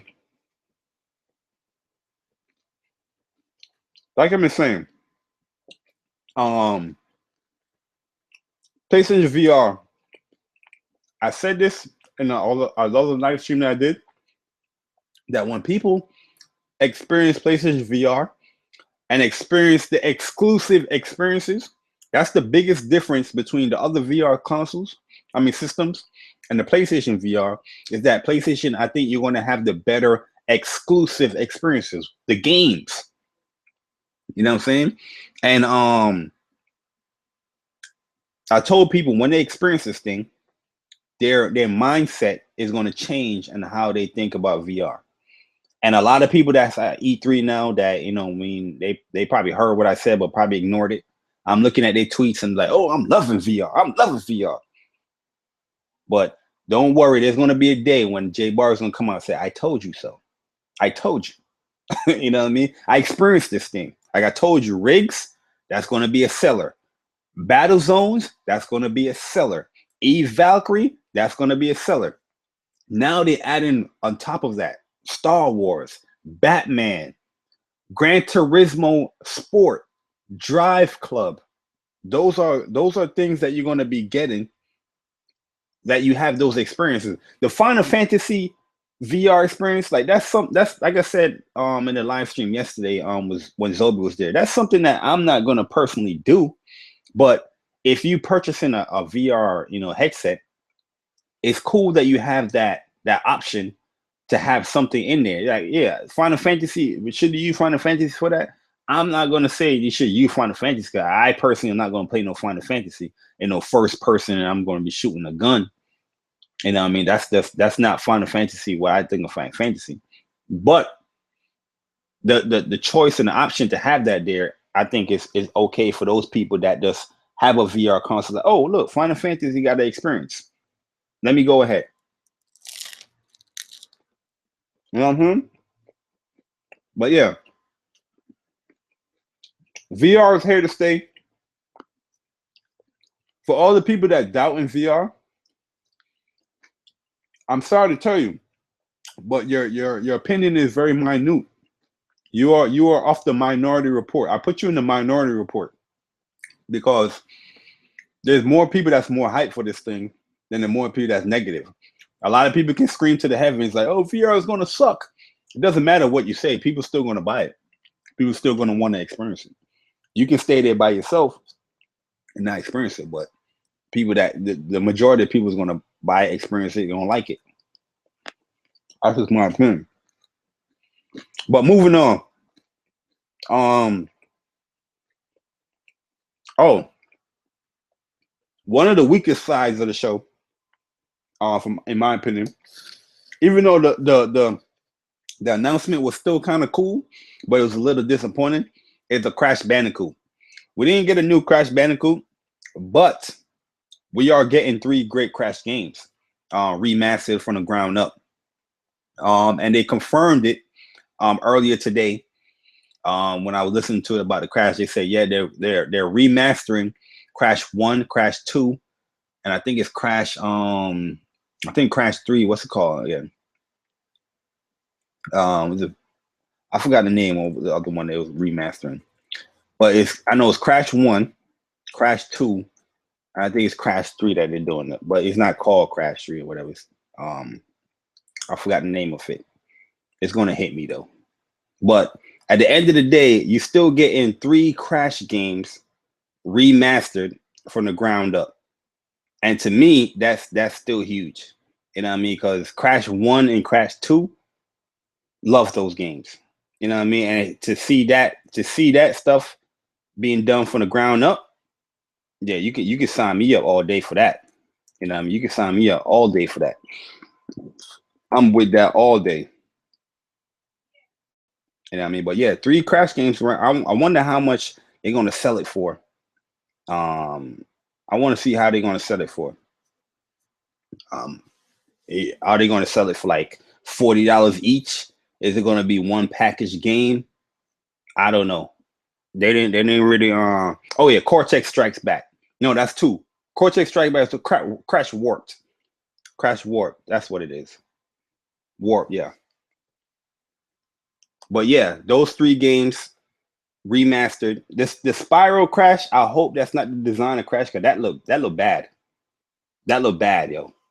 The Spyro Crash looked bad. I'm not the Spyro Crash, the Skylander. The design for that Crash, I was like, ew, he doesn't look really like fine-tuned. But yeah. I didn't like that. I don't play Skylanders, but Crash games, yes. I played Crash games. Crash games, yes, I did. Definitely, for sure. But yeah, I didn't remember Warp though. But yeah, Cortex Strike Back is 2, Crash 1. But yeah, Warped is the 3rd one. But yeah, so we're getting 3 Crash games. And the Skylanders, I think it's like the exclusive deal where you get Crash first or something like that. I'm not too sure, but I didn't like how the Skylanders body of Crash looked. It looked kind of bad to me. But moving on, then they showed the game of all games upon all games. My favorite superhero, Spider-Man. Exclusive to PS4. What we already knew was going to come exclusive. This is something I heard many times.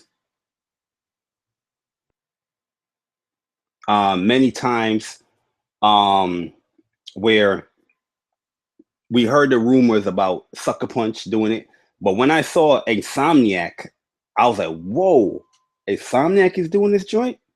I was like, okay. Insomniac is doing this joint. I'm like, okay. And then we seen the gameplay, which has some gameplay assets in there. Yes, it's that game is exclusive. It's exclusive. But no, that is coming out. The Spider-Man game, I think, is gonna go.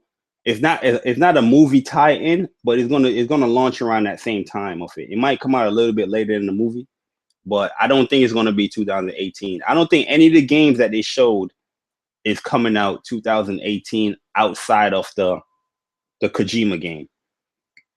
The Kojima game, that game is nowhere close to being done. I know that because Kojima, he ain't producing no games that quick. That's the factual. But the Dead Don't Ride, the God of War, all those other games, that's coming out 2017. But yeah, Sucker Punch is working on another game. Somebody told me that they're working on another game.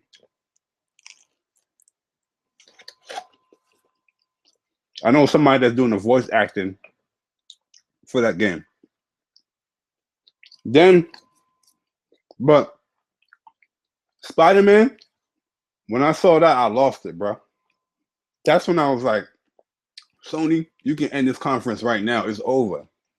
Because that right there, the God of War already solidified a win. because a lot of people gonna be like, why is it a win? Why are you comparing? I don't give a damn what you think. This is what I'm talking about. God of War, all that stuff already solidified the win. But now I'm not eating peanut butter and jelly. I'm eating Philly cheesesteak. But when they showed Spider-Man, that right there, just like that was just a nail in the coffin. That was a doom. You just heard it. Doom, doom, doom, done. That was right there, done. And when I'm watching the gameplay, I'm seeing the movement, how he flow. Because the Amazing Spider-Man 2 game that came out early in the PS4, it's not a great game, but I did like how you traverse through the city, how the web swinging was. So I'm watching the web swinging, the brief little web swinging moments. I'm just like, okay, hopefully it has something like that one, but just a little bit better. But yeah, yo, Spider-Man, like I'm set. There haven't been a Spider-Man game I haven't like bought. You know what I mean? Like Spider-Man, I have comics for days. Spider-Man, well, I had comics for days. I still have some of them now, but a lot of them I lost that when I was going to college, and my mom just took a whole bunch of them boxes and just threw them away. I came back home, a lot of my comics was gone, bro. But Spider-Man, man. What? No, there's a lot of bad Spider-Man games. Graphically, that's the one thing that stood out for me in this Spider-Man game. Graphically, it looked amazing. The certain actions I watch as well, as far as the web sling, how he tracks to the web to hit the guy. Certain little moves that he's doing. It's nothing really different that you've seen with other Spider-Man, but the seeing that world in a graphical statement, Insomniac is doing the game, so it's being done by a trusted developer that make good games, that made a good open world game. So yeah, and Insomniac does have games where it has that witty back and forth humor and banter that Spider-Man is known for. When he's fighting his enemies, he has that witty, that humorous talk about trash talking his enemies. So I'm pretty sure Insomniac is going to lock that down when it comes to the Spider-Man game, and making them do the open world game. They already have experience with that with Sunset Overdrive, and they already have experience with the traversals with the Sunset Overdrive and the Ratchet and Clanks, and all that good stuff. They did Spiral as well. But I just think this Spider-Man game is going to be on point, and I can't wait for this, man. Yeah, I like Shattered Dimension out there. I did like Edge of Time. Shattered Dimensions I like better than the other one though. Shattered Dimensions, that's the one where you played as the 4 different Spider-Mans, the New War one, and all that other stuff. I thought that was really good. And I like Web of Shadows as well. Web of Shadows was good. That had one of my favorite underrated characters in there, Moonlight. It had the Wolverine in there. It had all of the Spider-Man interactable characters that he usually interacts with in the comics in Web of Shadows. So I love that as well. But yeah, there was no Last of Us 2. There wasn't the shows like people was assuming with the Red Deads and all that stuff. But honestly, from the showings, what they did, I don't even think you needed to show that stuff right there. You know what I mean? They didn't really show any third party stuff. What was third party? COD. The VR stuff was they say it was PlayStation exclusive VR experiences. The Crash, that's multi-plat. What else they showed that was multi-plat? Well, they didn't really show that much. They didn't really show that much third party stuff. So I got the tone what it was going for, but I would have still loved to see if there was a new Red Dead or something like that. I would have still loved to see that. Like I said, I would like to see Gravity Rush in there. I would have liked to see Persona in there. Have a trailer or something in there, and I'm mean, show that guys, we care about this game and all that stuff. But it wasn't in there, so I can see a lot of people, knocking it for that stuff. But I thought overall the conference was amazing. Then Kojima game.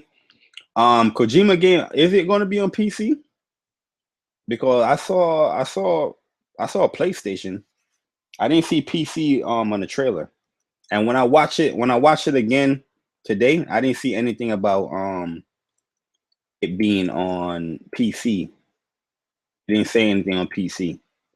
But I gotta figure out more on that when it comes to PC and all that stuff. But from what I seen PS4.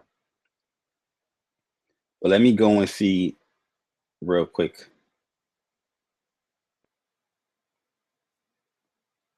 But yeah, the game looks weird.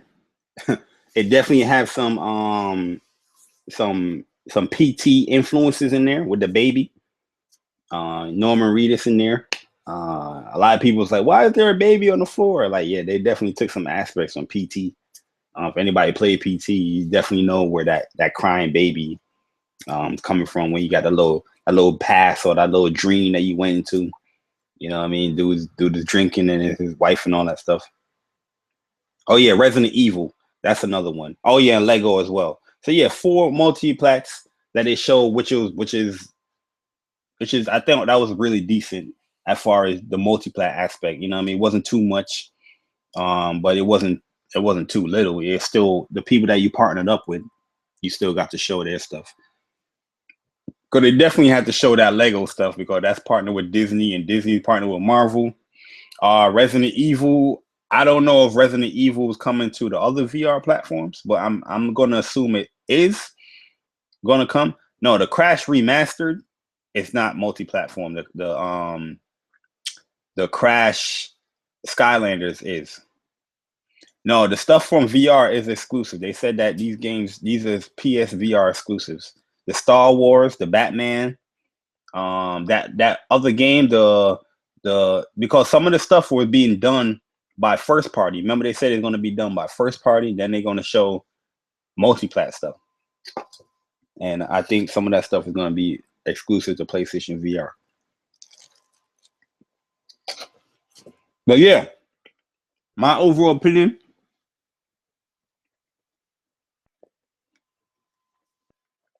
My overall opinion on Sony show, 10 out of 10. Because one thing, I think Dead Rising 4 is coming to PS4, but they won't announce it until like later on in the year.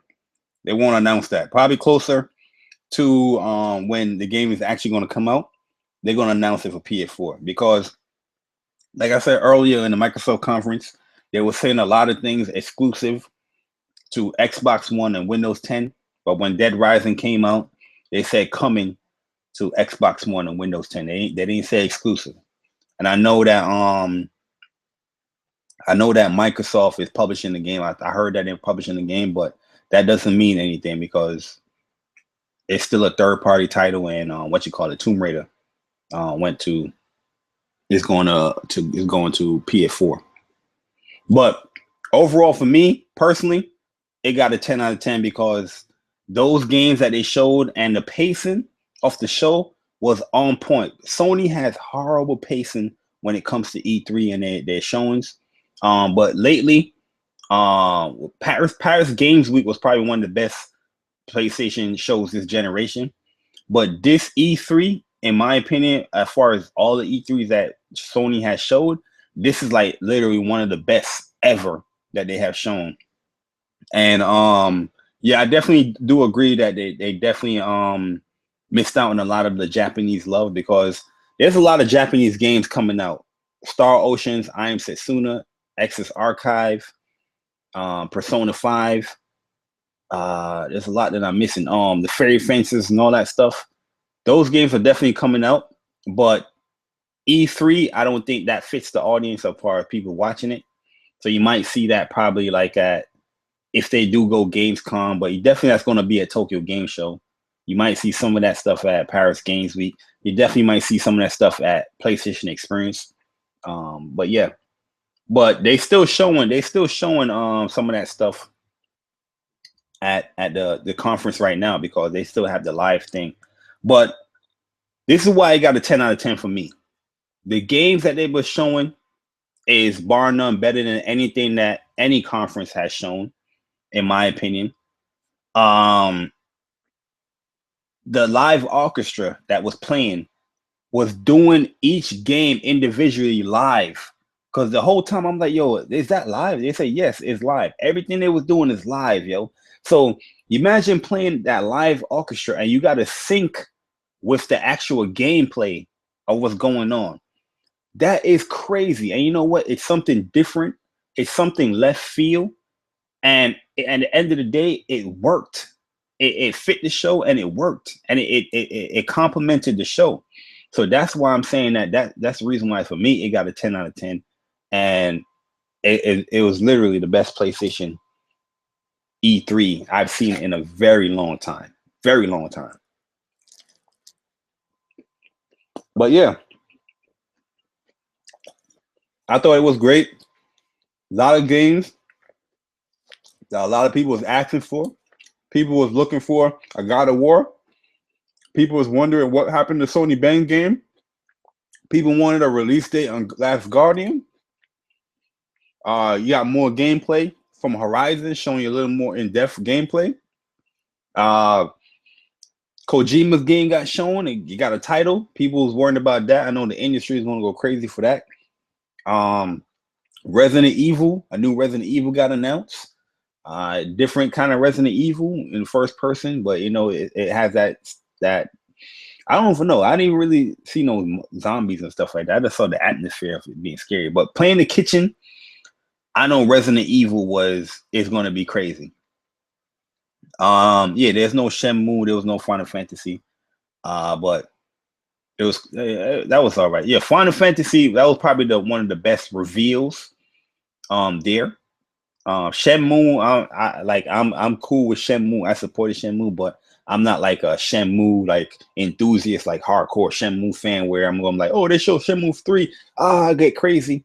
I'm not gonna be the dude in the stand crying like that. But the Final Fantasy 7 remake, I'll cry. I'll cry for that. But nah, this year's E3 was way better than last year's, hands down. Hands down. I don't see how anybody can say that last year was better. That's ridiculous. But yo, the games upon games upon games was there, man. And oh, that's my alarm. Games upon games upon games was there. The heavy hitters was definitely there. And yeah, that's why I think overall Sony dominated E3. Sony's E3 left a lasting impression where you're going to see more people on the Xbox side, on the PC side, Nintendo side, gamers overall. You're going to see this week.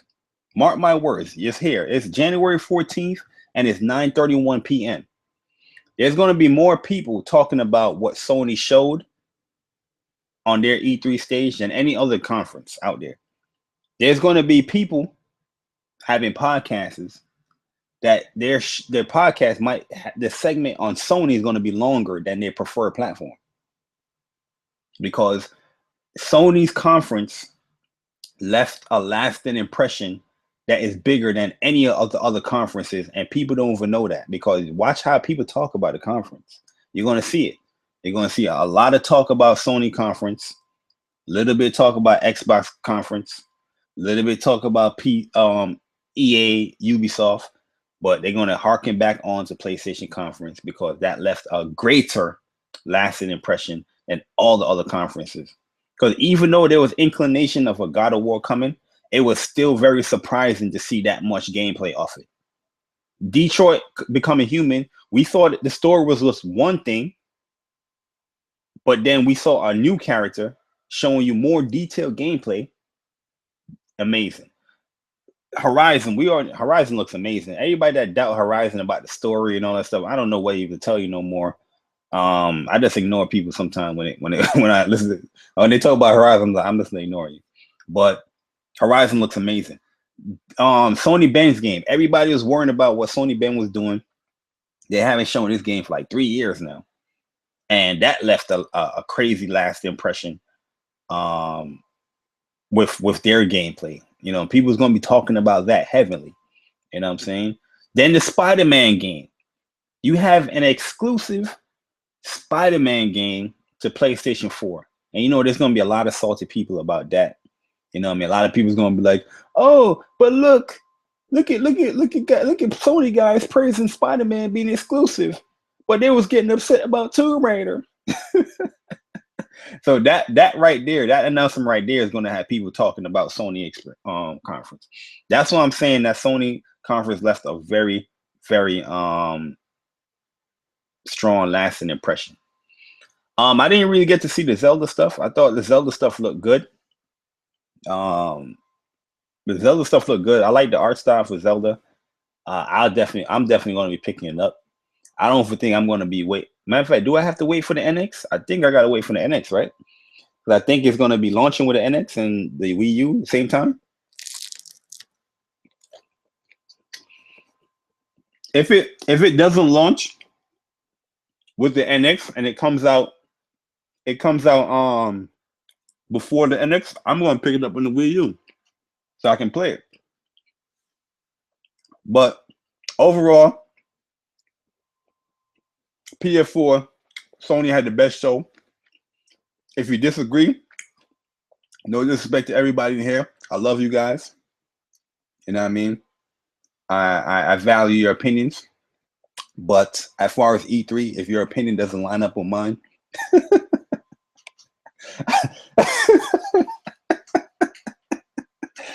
yeah, let me not say that before somebody chop that up. Look what Jay Barry about to say. But yo, at the end of the day, Sony won E3. But yeah, man, I gotta finish this food. Let me read some of the comments that you guys had say. Yo, one thing to me too. Yo, Scalebound, I'm worried about Scalebound, man. The demo they showed was like epic as far as scale, but I'm worried about it. That's one thing I was about to say about Zelda too. I was about to say, whatever Zelda was running at, it looked like it was struggling a little bit from what I saw. I don't know if that was a stream or that was, the game. Somebody can correct me if I'm wrong on that. But it looked like it was struggling a little. It looked a little Scalebound-ish reveal from what I saw. But overall, I think Zelda's going to be amazing. I'm not knocking that. Was it the best game shown? No. God of War, Days Gone, Spider-Man. Those are my top games shown. On Titanfall as well. Titanfall, I love Titanfall. The funny thing about Titanfall, people see me praising Titanfall too, right? Especially in these Facebook groups. These Facebook groups, I'm like, yo, Titanfall 2 is gonna be amazing, right? Then they're like, oh, look, Pony, now you're praising Titanfall. These people don't even know I had Titanfall from day one. The reason why I bought an Xbox One was for Titanfall. You know what I'm saying? And Titanfall, I'm no slouch in Titanfall. I'm a beast in Titanfall. And I've been trying to set up games for people in Titanfall for the longest. And everybody that's been, especially in the Facebook groups, it has been running. And there's one time I put up like my worst gameplay in Titanfall on YouTube. And this Xbox guy, he was like, yo, you suck. So I was like, all right, come on, join a private lobby, man. We play games. A few of them joined up, bodied. But yeah, that's my thoughts on Titanfall. I think Titanfall is going to be amazing. And Titanfall is home on the PS4. You already know, Trigger Man. You already know, man. It's home. And that's the home platform for it. Oh yes, I got the Last Guardian collectors. I was like, yo, you know what? We might never get a sequel to this game. This might be the only ever game we get. So I'm going to get the collectors for that. That's a fact. Yeah, man, Titanfall is gonna be dope, man. President PlayStation, that's gonna be dope, bro. But yo, I'm gonna get up out of here, man. That's my thoughts on E3. I think PlayStation had the better conference, but I also felt like Microsoft had a pretty good conference as well. You know what I mean? I'm not bashing Microsoft conference. I thought Microsoft conference was good in its own rights. And if you're an Xbox guy, I mean, you're gonna like that conference a lot. But when you get into the comparison game and compare level to level, conference to conference, there's no doubt in anyone's mind which one outclassed the other one. You know what I mean? I when I see people say that Microsoft had a better conference, I look at people like, yo, you're really crazy. You're really crazy. So Minecraft regurgitated back on Battlefield gameplay trailer. The Division. Some of these games people don't even care about. They showed there, but Microsoft won E3. Nobody cared about Minecraft. Nobody cared about Division with its broken game. That game is I stopped playing Division because it's so cheap now. You don't even want to go into the dark zone in a Division. You know what I mean? It's so cheap. So when they show the expansion, I'm like, get the hell up out of here. Fix your game.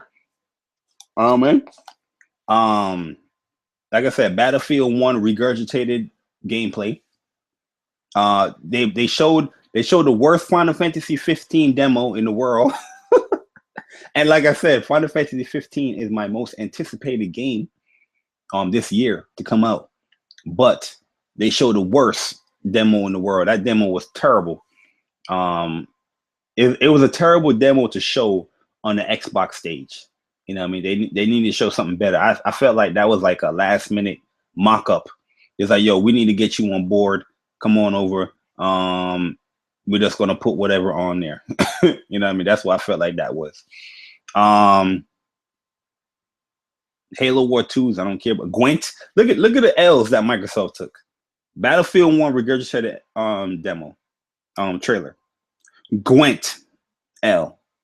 Killer Instinct new character. They announced this like a new character. I thought they already announced that this guy was coming. L.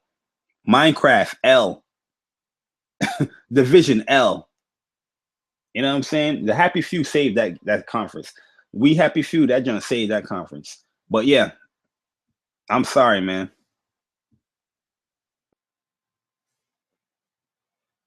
No, they didn't really show a demo. Oh, they showed the VR stuff. The PlayStation one wasn't as good as either. I didn't like the PlayStation one like that. You know what I mean? I just said that though, the PlayStation one, if you're into VR and you want to get VR, and when you get VR, you're gonna want to play games on it. It's just another option. I personally I'm not gonna touch that. I thought that was kind of dumb for me personally to see Final Fantasy in first person. I'm not gonna play. I'm never gonna touch a Final Fantasy first person, but I'm gonna have a VR headset.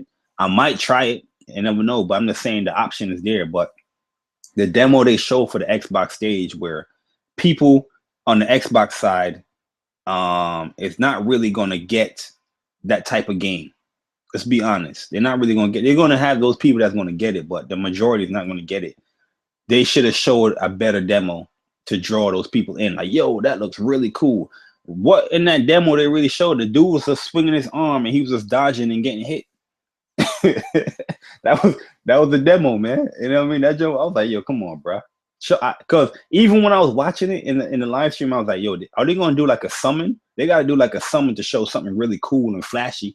They didn't do that. I was like, yo, this trying to look kind of whack. But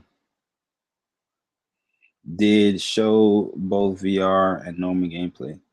No, they showed like a little sizzle reel thing for the Final Fantasy 15 for PS4, and then they went into Prompto and the whole VR thing.